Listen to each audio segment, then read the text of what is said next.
I'm Edison, 27 years old today. Or at least it was supposed to be my celebration until my parents canceled on me last minute to attend my sister's impromptu date. They always chose her over me, but this time I chose myself. They never expected I'd cancel something much bigger than a birthday dinner. Their mortgage payment was just the beginning. I canceled everything they took for granted. Before I tell you how I ended up canceling my parents' financial security, let me know where you're watching from in the comments below, and hit that subscribe button if you've ever felt like the forgotten child in your sprive. Family. Growing up in a modest suburban home in Connecticut, I was always reminded that family comes first. Except in our household, that motto came with an unspoken amendment. Sophia comes first, then family. Then maybe Edison if there's time left over. My sister Sophia is 2 years younger than me, but she might as well have been wearing a crown since the day she was born. When Sophia wanted ballet lessons, my parents found the money. When I wanted computer programming classes, I was told to use the free resources at the library. When Sophia needed a car for college, my parents co-signed her loan.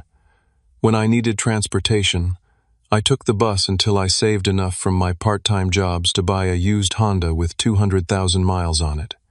Don't get me wrong, I love my sister. She's vibrant, social, and has the kind of personality that lights up a room.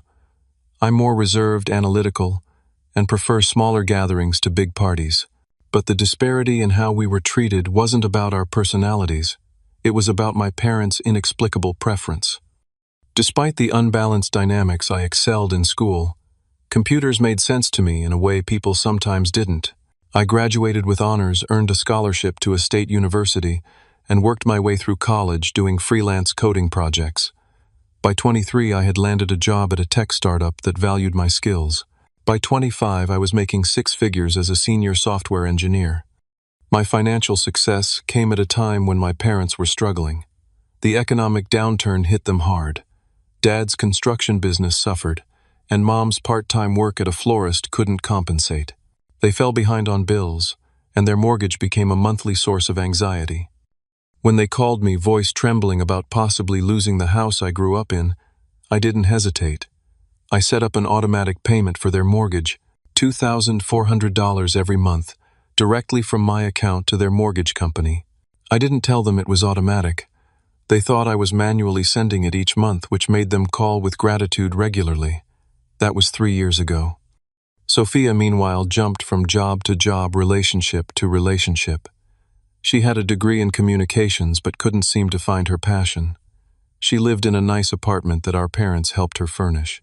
Whenever she was short on rent, they would ask me if I could loan her money. Those loans were never repaid, but I accepted that as the cost of family peace. My relationship with Sophia was complicated. We didn't fight, but we weren't close. She'd call when she needed something or during family gatherings. She knew I was helping our parents financially, but treated it as if it was simply my duty, as the successful one. Through all of this, my birthdays remained modest affairs. Some years they were forgotten entirely amidst Sophia's dramas or needs. Last year my birthday dinner was postponed because Sophia had a bad breakup and needed family support. I understood and rescheduled.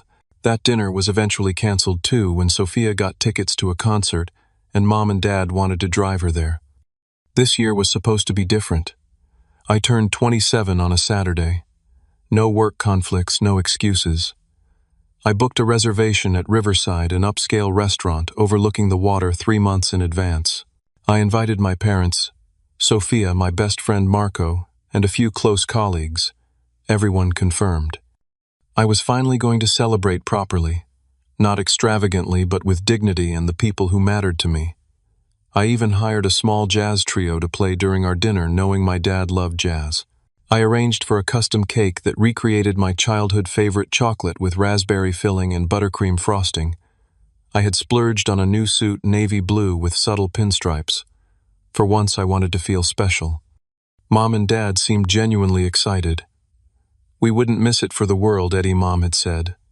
Dad added, 27. "My boy is all grown up. We'll be there with bells on." Their enthusiasm fueled my optimism. Perhaps things were changing. Perhaps they were finally seeing me as someone worthy of celebration too. I allowed myself to hope that this birthday would mark a new chapter in our family dynamic. I spent weeks planning every detail, making sure everyone would be comfortable and enjoy themselves. I researched wines that would complement the menu. I prepared topics of conversation that would include everyone. I even created a small slideshow of family photos to display during dessert, featuring moments where we were all happy together.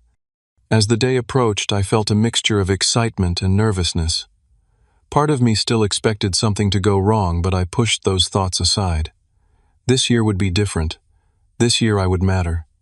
The day before my birthday, I left work early to pick up the suit from the tailor. The alterations were perfect. The suit fit like it was made for me. I got a haircut, bought a new tie, and even splurged on expensive cologne. Everything was falling into place. Back at my apartment, I checked my reservation details one last time and reviewed the final head count with the restaurant. The jazz trio confirmed they had all the songs I requested. The bakery sent a picture of the finished cake, and it looked even better than I had imagined. For the first time in years, I felt genuinely excited about my birthday. Around 7 in the evening, as I was arranging the gift bags I had prepared for each guest, my phone rang. Mom's name flashed on the screen. "Hey, Mom," I answered cheerfully. "Just putting the final touches on tomorrow's celebration." There was a pause, then a throat clearing. "Edison, honey, about tomorrow." Something in her tone made my stomach drop. I'd heard this prelude before. "What about tomorrow?" I asked, already knowing what was coming. "Well, something's come up with Sophia. She has a date tomorrow night with Trevor Hampton. You know, from the Hampton family that owns those car dealerships. This could be really important for her future." Trevor Hampton. I knew the family name from local advertisements. They were wealthy, influential people in our town. The kind of connection Sophia would value. "Mom," I said slowly, "tomorrow is my birthday dinner. We've had this planned for months." "I know, sweetheart, and we feel terrible. But this opportunity for Sophia just came up today. Trevor called her out of the blue. He's only in town for the weekend. So Sophia is canceling on my birthday dinner for a last-minute date," I clarified, my voice tight. "Well, not just Sophia. Your father and I need to be there too. Trevor's parents invited us all to join them at La Maison for dinner. It's important that we make a good impression. You understand, right? This could be a real turning point for your sister." La Maison, the most expensive restaurant in town. The irony wasn't lost on me that they were canceling my carefully planned dinner at Riverside to attend a more extravagant meal elsewhere. "What about my birthday, Mom? The reservation, the jazz trio, the custom cake, everything's paid for and confirmed." "Oh, Edison," she sighed as if I was being unreasonable. "You can celebrate your birthday any time. You're 27, not 7. This thing with Trevor could affect Sophia's whole future. She really likes him, and his family is very well connected." The familiar sting of being secondary pierced through me. My birthday could be rescheduled, but Sophia's impromptu date with a rich guy was unmovable. "Did you consider that this might be important to me?" I asked, struggling to keep my voice steady. "Of course it's important, honey. And we'll make it up to you next weekend, I promise. We'll do something even nicer." Next weekend, always pushed to another time, another day that was more convenient for everyone else. I'd heard this promise before. "Edison, are you still there?" "Yes," I replied flatly. "Don't be upset, sweetie. Sophia really needs this opportunity, and you're always so understanding. That's what we love about you. You're our rock." Their rock. Their financial support. Their reliable son, who would always understand when he was passed over for Sophia. "Fine," I said finally. "Have a good time tomorrow." "Thank you for understanding, Edison. That's why you're so special. We'll call you tomorrow. Okay? Love you." The call ended, and I stood in my silent apartment, surrounded by the gift bags I'd prepared. One for Mom, a delicate silver bracelet with her birthstone. One for Dad, vintage jazz records I'd hunted down for months. One for Sophia, a personalized leather journal with her name embossed in gold. I called the restaurant to reduce the reservation from 6 people to 2. Marco would still come. He knew my family history and would understand. I called the bakery to see if they could reduce the size of the cake, but it was too late. I called the jazz trio and paid them their full fee despite the change of plans. As I made these adjustments, I felt something shift inside me. The sadness was still there, but underneath it was a growing sense of clarity. This wasn't a one-time occurrence or an unfortunate coincidence.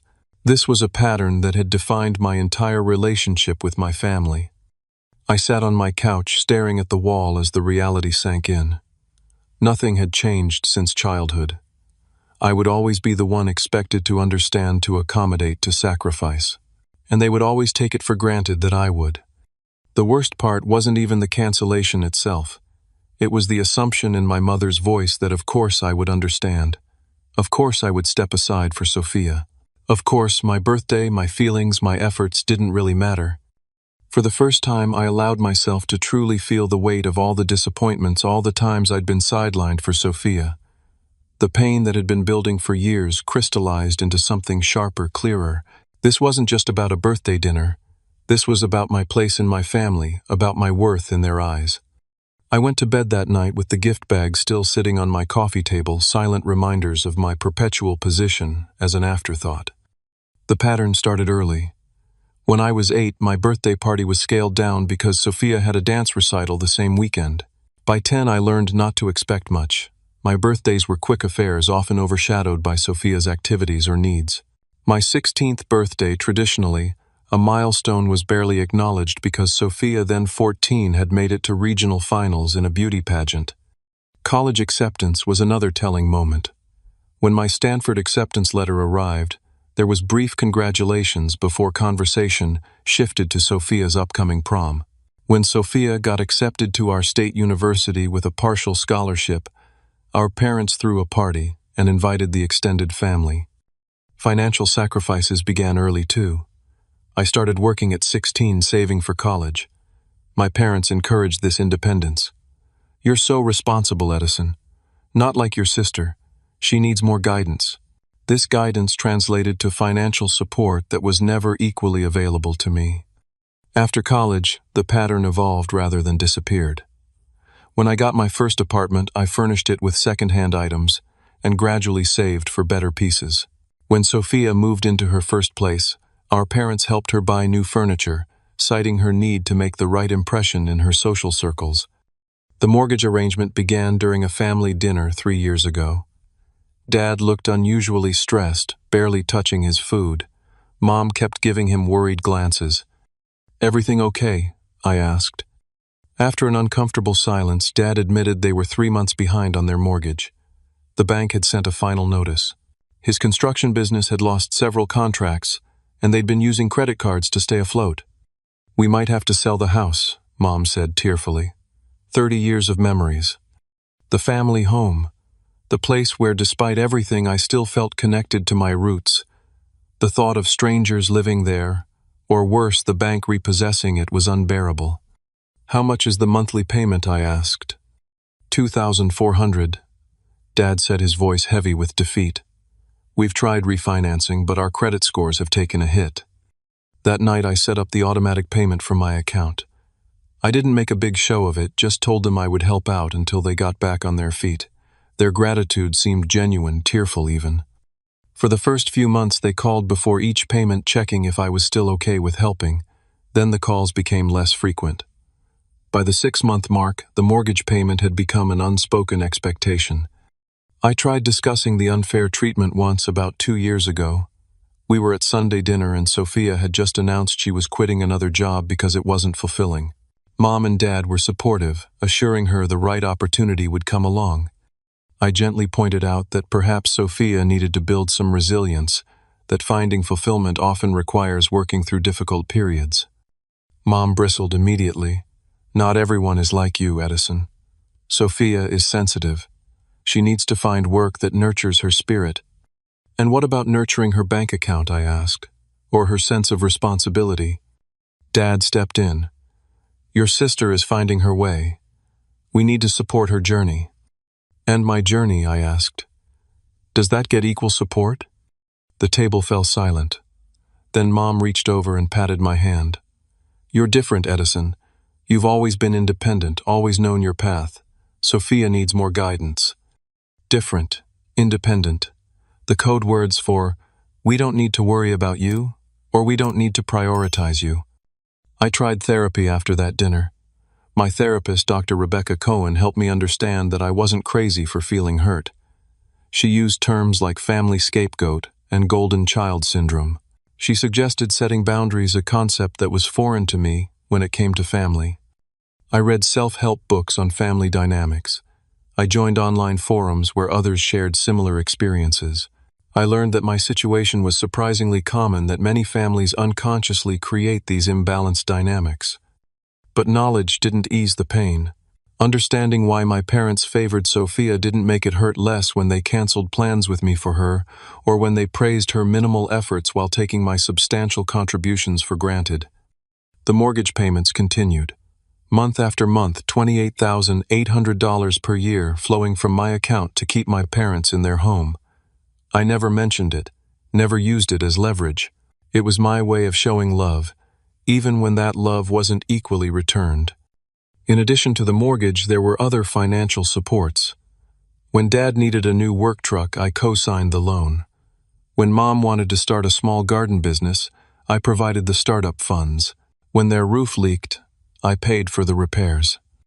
Meanwhile, Sophia's financial emergencies continued.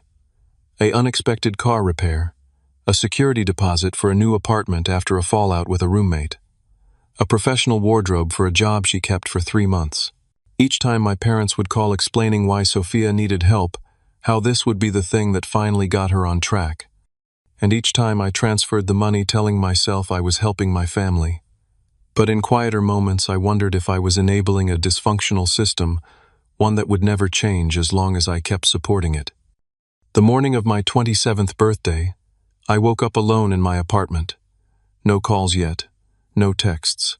Just the echo of yesterday's cancellation still ringing in my ears. As I made coffee, I scrolled through my bank app, looking at the recurring payment scheduled for next week. Family mortgage, I had labeled it. $2,400. Month after month, year after year. A constant withdrawal from my account that mirrored the emotional withdrawals my family made from me. Always taking, rarely replenishing. The payment was scheduled for 5 days from now. As I stared at the screen, something inside me began to shift.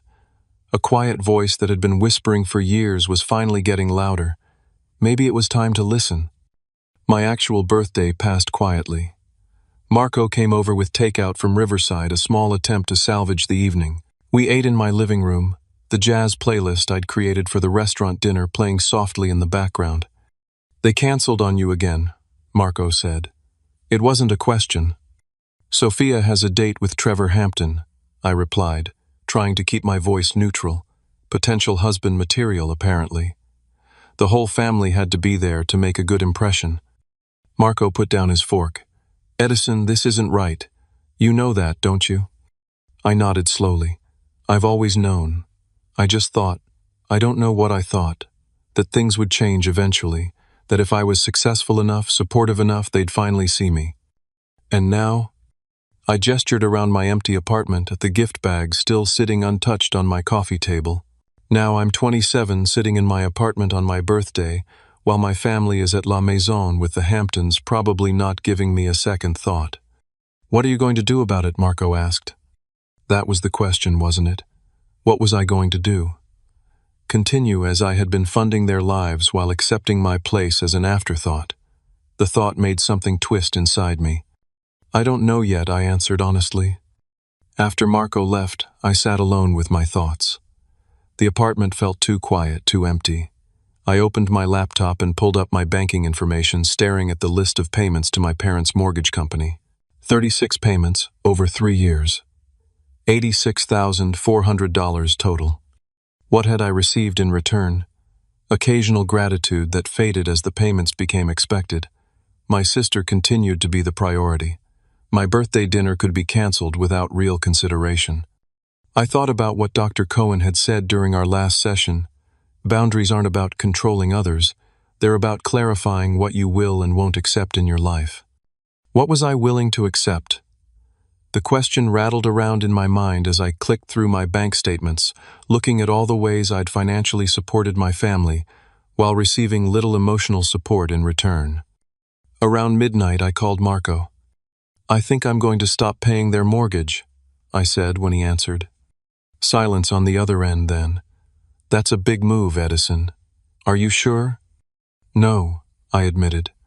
"But I keep thinking about today, about all the birthdays and special moments that were pushed aside for Sophia, about how they take it for granted that I'll keep paying their mortgage while they cancel on me to attend her date. I can't do it anymore." "What are you afraid will happen if you stop?" Marco asked, his voice gentle. "That they'll be angry, that they'll lose the house, that they'll cut me off emotionally. Are they really providing you with emotional support now?" The question hit me hard. Were they? The occasional phone call, the family dinners where Sophia was the focus, the birthdays that could be rescheduled or forgotten. Was that emotional support? "I'm afraid they'll confirm what I've always suspected," I said finally. "That I only matter to them because of what I provide, not who I am. And if that's true, wouldn't you rather know?" Would I? The question kept me awake most of the night. By morning, exhaustion had cleared away the last of my hesitation. I knew what I needed to do. I sat at my desk and pulled up my banking app. The recurring payment was there, scheduled for 5 days from now. My finger hovered over the cancel recurring payment button. Was I really going to do this? Cut off the financial support that had been a constant for 3 years, the support that in my mind had been my way of proving my worth to my family. I thought of my mother's voice on the phone. "You can celebrate your birthday any time." The casual dismissal of something important to me. The assumption that I would understand, accommodate, step aside for Sophia. Always for Sophia. Before I could second-guess myself, I pressed the button. A confirmation dialogue appeared. "Are you sure you want to cancel this recurring payment?" I clicked yes. Just like that, it was done. The lifeline I had been providing to my parents was severed. The mortgage payment would not go through next week. A wave of anxiety washed over me immediately. What had I done? Should I reverse it? Set up the payment again? I took a deep breath and closed the laptop. This was necessary. This was a boundary I needed to set. For once, I needed to prioritize my own emotional well-being over my family's financial comfort. I spent the rest of the day in a state of nervous anticipation. Part of me expected an immediate call from my parents, as if they would somehow sense what I had done, but no call came. They didn't even text to wish me a happy birthday. By evening, my anxiety had begun to transform into something else: resolve. I hadn't just canceled a payment. I had taken the first step toward changing a deeply ingrained family dynamic. I texted Marco I did it. Canceled the mortgage payment. His reply came quickly. "Proud of you, E. It won't be easy, but it's the right move. I'm here whatever happens." That night I slept better than I had in months, perhaps years. The weight of expectation of always being the responsible one, the provider, had lifted slightly. For the first time in a long time, I felt like I had taken control of my own story. The bank would notify my parents about the failed payment. There would be consequences, conversations, probably conflict. But for now, I had done something for myself. I had said in the only language my family seemed to understand that I mattered too. 5 days passed with no contact from my family. No belated birthday wishes, no mention of how the dinner with the Hamptons went. Just silence, as if I had ceased to exist once I wasn't needed for anything. On the 6th day, my phone exploded with notifications. 3 missed calls from Mom, 2 from Dad, and a text from Sophia. What the hell, Edison? Call Mom and Dad now. I knew what had happened. The mortgage payment had failed to process. The bank had notified them. The moment of reckoning had arrived. I waited an hour before calling back, using the time to center myself. When I finally dialed, Mom answered on the first ring. "Edison, thank goodness. There's been some mistake with the mortgage payment. The bank says it didn't go through. Can you fix it right away? They're charging a late fee." Her voice was high with panic, but there was also an unmistakable tone of expectation. Of course I would fix it. Of course I would make everything right again. "It's not a mistake, Mom," I said calmly. "I canceled the automatic payment." Silence on the other end. Then you. "What? Why would you do that?" Because I've decided I'm not paying your mortgage anymore. Edison, this isn't funny. We rely on that money. You know we can't make the payment on our own right now. I know, I said. That's been the arrangement for 3 years. I pay your mortgage, and in return I'm treated as an afterthought in the family. What are you talking about? Is this about your birthday dinner? We explained why we had to reschedule. Sophia had that important date. It's not just about the dinner, Mom. It's about years of being pushed aside for Sophia. It's about my birthday being canceled without a second thought, while you all went to La Maison with the Hamptons. So this island. What revenge? You're punishing us because you're jealous of your sister. Her response stung, but I held firm. This isn't revenge or jealousy. This is me setting a boundary. I'm not going to keep financially supporting a family that doesn't emotionally support me.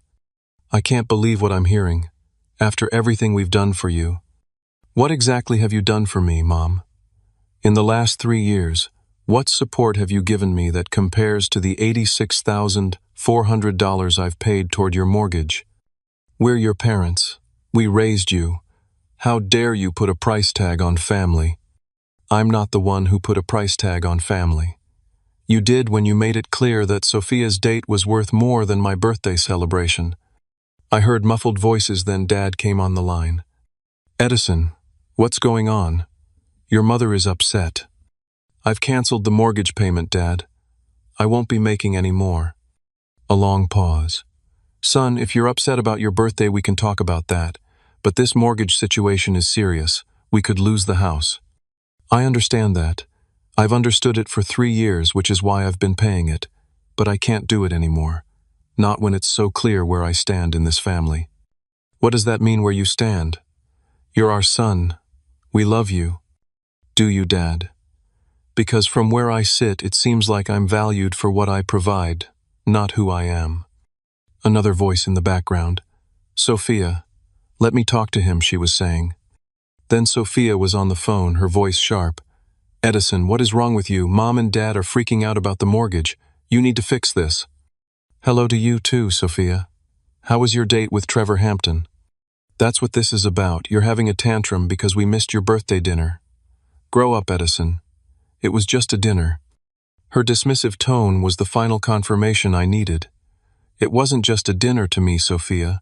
It was important. But nothing about me is ever important enough in this family, is it? Oh my God, the drama. Look, nobody cares that you're having a midlife crisis or whatever this island. Just set up the payment again before Mom and Dad lose their house. Number. What do you mean no? I mean no, Sophia. I'm not setting up the payment again. I'm not bailing everyone out anymore. For once, my needs matter too. She scoffed. What needs? You have everything.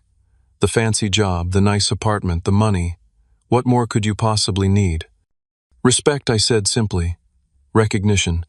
The basic courtesy of not having my birthday canceled for your date. Unbelievable. You're actually going to let Mom and Dad lose their house because your feelings are hurt. Who does that?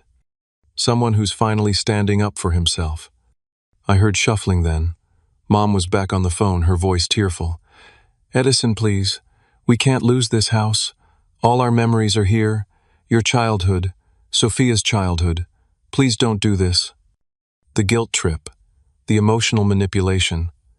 It was all so familiar, and for the first time I could see it clearly for what it was. I'm sorry, Mom. I've made my decision. You'll need to find another way to pay the mortgage.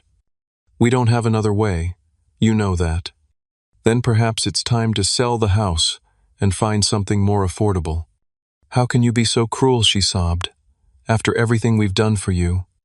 There it was again. The vague everything they claimed to have done for me with no specifics. Because there were none, not in recent years anyway. I need to go, Mom. I have a meeting. Edison. Don't you dare hang up this phone. We need to fix this now. There's nothing to fix, I said. My decision is final. I suggest you call the bank and see what options you have. I ended the call and turned my phone off. My hands were shaking, but there was also a strange sense of calm washing over me. I had done it. I had stood my ground. The next day I turned my phone back on to find more missed calls, angry texts, and even an email from Dad with the subject line, "Urgent Family Meeting." The email was brief. "Edison, we need to talk about this mortgage situation as a family. Your mother and I are hosting dinner tomorrow at 6. Be there." It wasn't a request, it was a command. The old Edison would have complied immediately, eager to smooth things over, to be the responsible son they expected. But I wasn't that Edison anymore. I replied, "I'll be there at 6. But I want to be clear, my decision about the mortgage is final. I'm coming to talk, not to be guilted into changing my mind." The next evening I arrived at my parents' house exactly at 6, the house that I had been paying for, the house that held memories of always being second best. Mom opened the door, her expression a mixture of anger and anxiety. "Come in," she said stiffly. "We're in the dining room." Dad and Sophia were already seated at the table. No food had been prepared. This wasn't really a dinner. It was an intervention. I took the empty chair across from Sophia, feeling 3 pairs of eyes fixed on me. "Edison," Dad began, his voice somber, "we need to understand what's going on. This behavior isn't like you." "What behavior would that be, Dad?" "Setting boundaries, prioritizing my own needs for once." "Refusing to help your family," Sophia interjected. "Threatening Mom and Dad's home because you're having some kind of breakdown." "I'm not having a breakdown, Sophia. I'm simply no longer willing to be this family's ATM while being treated as an afterthought." Mom gasped. "An ATM? Is that how you see us? As using you for money? Aren't you? In the past 3 years, I've paid your mortgage, co-signed Dad's truck loan, funded your garden business startup, fixed the roof, and loaned Sophia money at least 6 times. Money that was never repaid, by the way. We've been going through a rough patch," Dad defended. "You know my business has struggled." "I do know that. I also know that last week, when I was excited about my birthday dinner, that I spent months planning, you all canceled on me without a second thought, because Sophia had a date." "That was different," Mom insisted. "That was an important opportunity for Sophia. And my birthday wasn't important. The restaurant I reserved months in advance. The jazz trio I hired because Dad loves jazz. The custom cake that recreated my childhood favorite. None of that mattered enough to keep our plans." A flicker of something crossed Dad's face. Surprise, perhaps, or the first hint of realization. "You hired a jazz trio?" he asked quietly. "Yes, Dad. And I got you vintage records as a gift. They're still sitting in my apartment." "We didn't realize," Mom began. "Exactly. You didn't realize because you didn't ask. You didn't care enough to consider what the dinner meant to me. You just assumed I would understand, that I would step aside for Sophia like I always do. So this is punishing us because we missed your birthday," Sophia said, rolling her eyes. Real mature Edison. "This isn't punishment, Sophia. This is consequence. For years I've given, and given to this family financially and emotionally. I've stepped aside, rescheduled, understood, accommodated, and in return I've been taken for granted, overlooked, dismissed." "That's not true," Mom protested. "We appreciate everything you do." "Do you?" "Because from where I sit, it seems like my only value to this family is financial. As long as the mortgage gets paid and Sophia gets her loans, everyone's happy. But when I want something emotional, like having my family attend my birthday dinner, suddenly, that's negotiable." Dad shifted uncomfortably in his chair. "Son, we love you. Not because of what you provide, but because you're our son." "Then why don't you show it, Dad? Why is Sophia's date more important than my birthday? Why is her career confusion more worthy of support than my successes? Why are her needs always prioritized over mine?" The room fell silent. For perhaps the first time, my words seemed to be landing.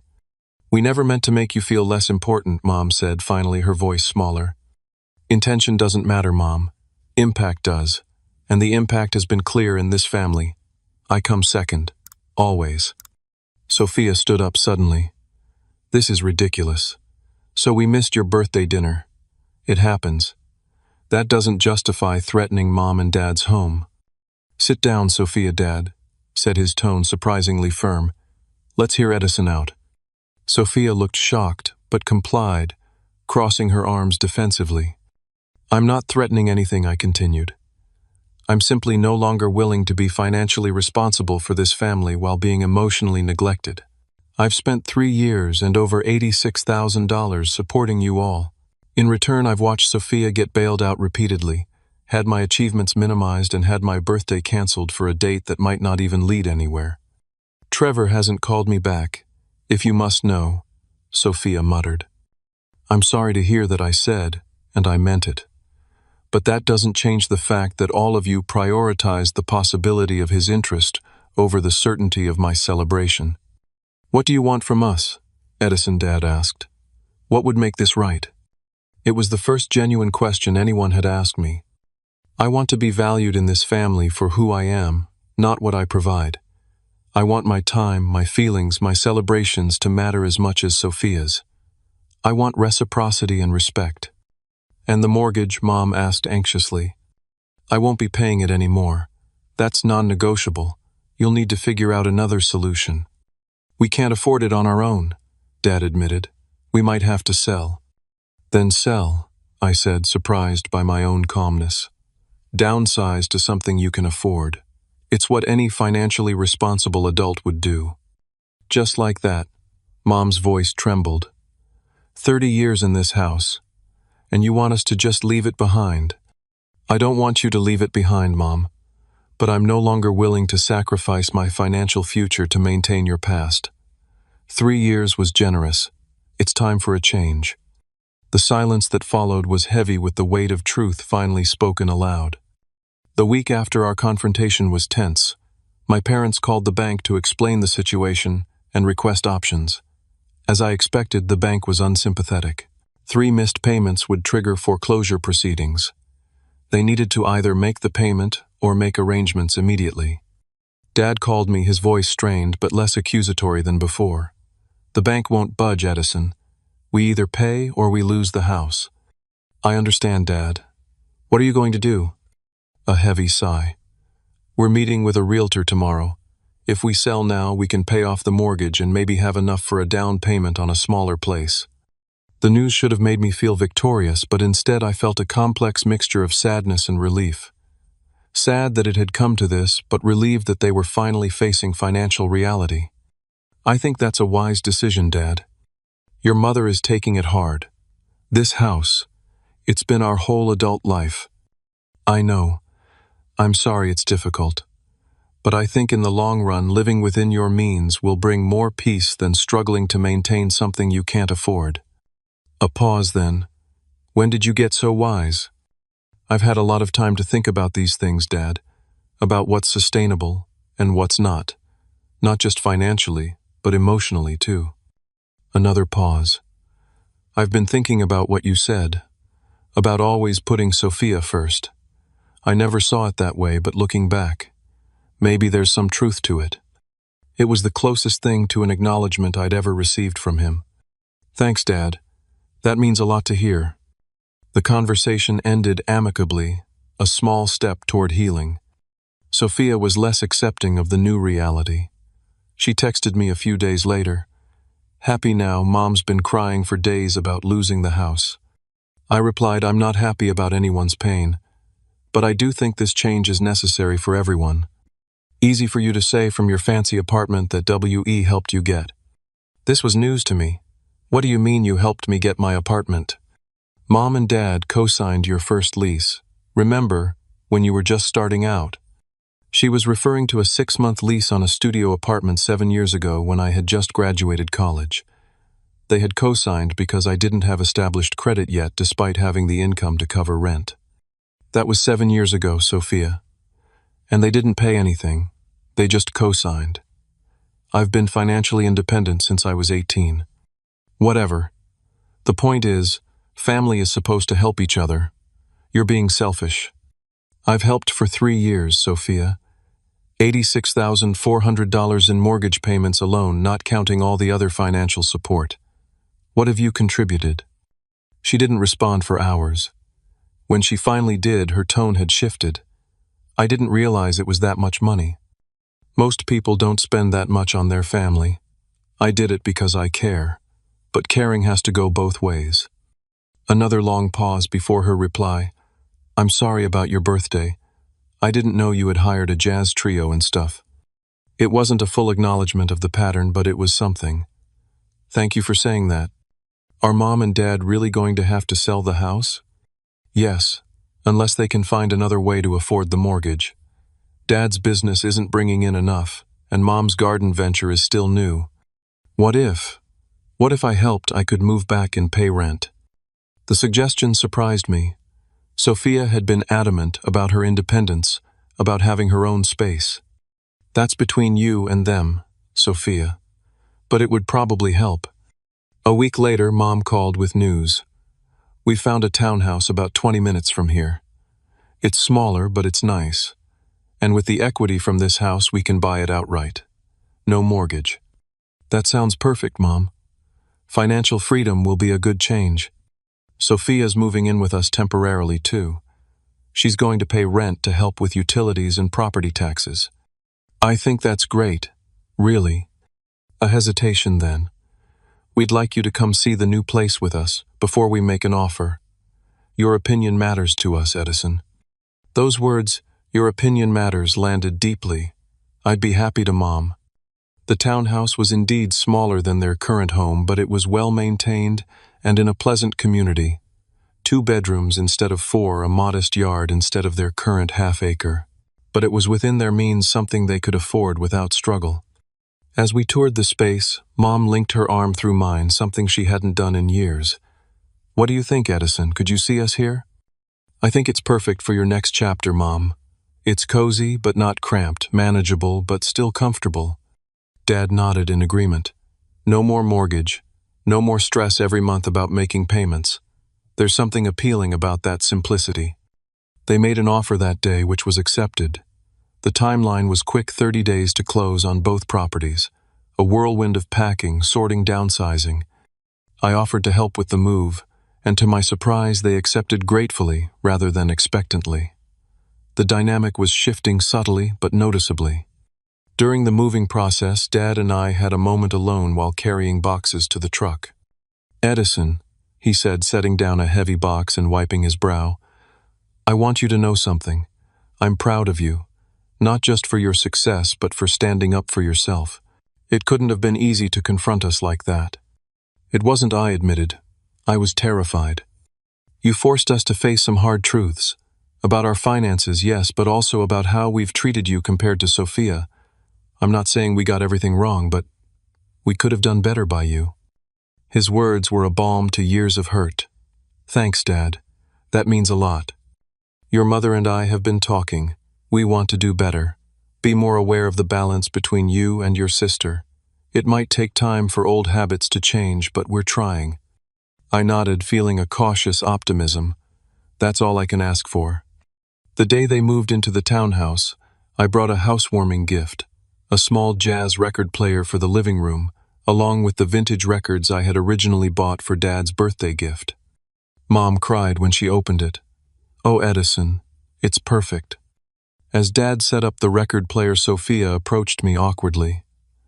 I got you something too, she said, handing me a small wrapped package. Inside was a belated birthday card and a gift certificate to Riverside, the restaurant where my canceled dinner was supposed to be held. I thought maybe we could go sometime, she said, not quite meeting my eyes. Just us, to talk and stuff. It was a small gesture, but a meaningful one. I'd like that, Sophia. Thank you. That evening, as we sat in their new living room, smaller but somehow warmer than the old house had been, Dad put on one of the jazz records. The familiar notes filled the space, creating a moment of peace after weeks of tension. A toast, Dad said, raising his glass. To new beginnings, to honesty, even when it's difficult, and to family, which is about more than just a house or money. It's about seeing each other, truly seeing each other. We clinked glasses, the sound bright and hopeful in the new space. 2 months passed quickly. Spring turned to early summer, bringing with it a sense of renewal that seemed fitting for our family's evolution. My parents had settled into their townhouse with surprising ease. Without the burden of the mortgage, they seemed lighter, more present. Dad's business had picked up slightly, and Mom's garden venture was gaining local clients. They weren't wealthy, but they were managing on their own, which seemed to give them a newfound pride. Sophia had indeed moved in with them, temporarily paying rent as promised. The arrangement had created an unexpected maturity in her. She had found a job at a marketing firm and was sticking with it, coming home with stories about projects and colleagues rather than complaints about being unappreciated. As for me, I had continued my therapy sessions with Dr. Cohen, working through the complex emotions that had surfaced during the confrontation and its aftermath. Guilt still crept in occasionally, but it was less overwhelming now, balanced by a growing sense of self-worth. The most significant change came 6 weeks after the move. My parents called and invited me to dinner at their townhouse. "We want to celebrate your birthday properly," Mom said. "We know it's late, but it's important to us." When I arrived, I was surprised to find their small dining room decorated with tasteful birthday banners. A chocolate cake with raspberry filling and buttercream frosting sat on the counter, almost identical to the one I had ordered for my canceled celebration. "We asked the bakery to recreate it," Dad explained, seeing my surprise. "From your description." Dinner was simple but thoughtful. All my favorite foods prepared with care. No jazz trio, but Dad had created a playlist of jazz standards that played softly in the background. After dinner, Mom brought out a small wrapped box. "This isn't much, but we wanted you to have something meaningful." Inside was a vintage watch that had belonged to my grandfather. "Dad always said this would be yours someday," Mom explained. We thought, "Why wait? You should have it now." The watch was beautiful, a classic timepiece with sentimental value that far outweighed any monetary worth. I don't know what to say. I managed, genuinely moved. "You don't need to say anything," Dad replied. "Just know that we're sorry, Edison.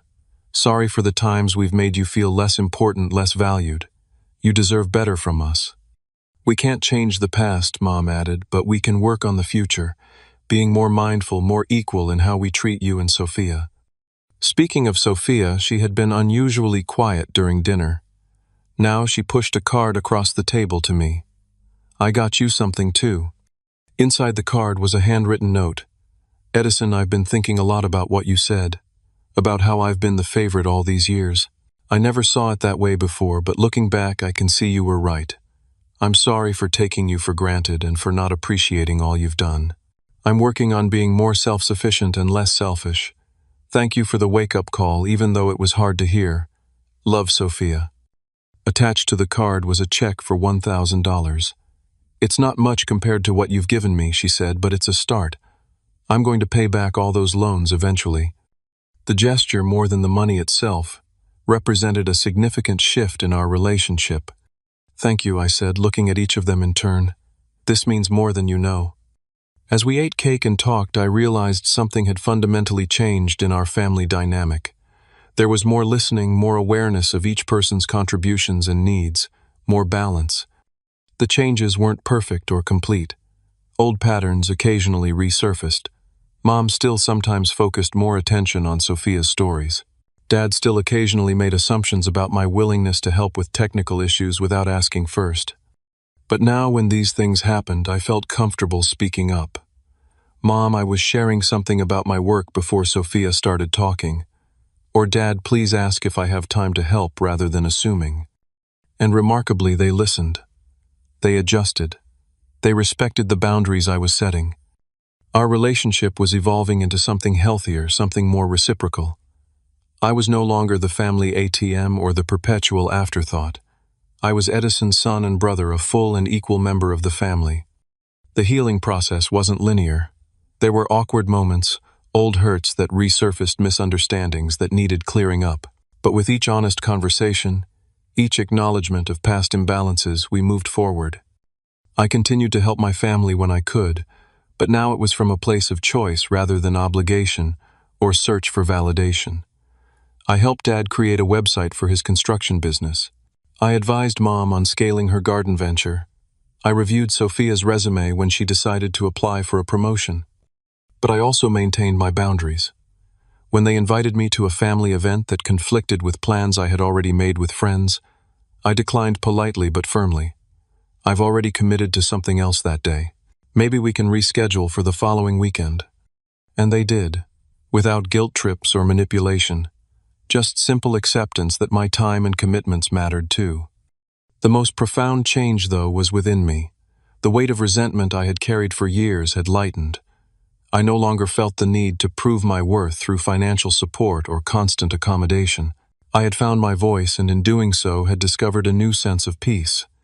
Dr. Cohen called it reclaiming my personal power, and that felt right.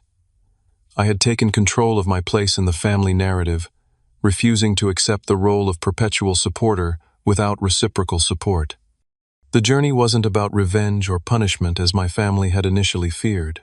It was about establishing balance, about creating healthier patterns that allowed all of us to be seen and valued for who we were, not just what we could provide. In the end, canceling that mortgage payment was about much more than money. It was about sending a message that I mattered too, that my birthday deserved celebration, that my feelings deserved consideration, that I was not just a resource to be tapped when needed and ignored when inconvenient. And somehow, through the pain and confrontation, that message had finally been heard.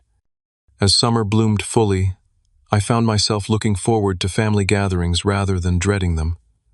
I found joy in our interactions rather than suppressed hurt. I found authentic connection rather than transactional exchanges. It wasn't perfect, but it was progress, real, meaningful progress. And that was worth more than any mortgage payment could ever be. Have you ever had to set a difficult boundary with family members who took you for granted? What was the hardest part about standing up for yourself? Share your experiences in the comments below. If this story resonated with you, please hit that like button and subscribe to hear more stories about finding strength and self-worth in challenging relationships. Thank you for listening, and remember, sometimes the most loving thing you can do for others and yourself is to establish healthy boundaries.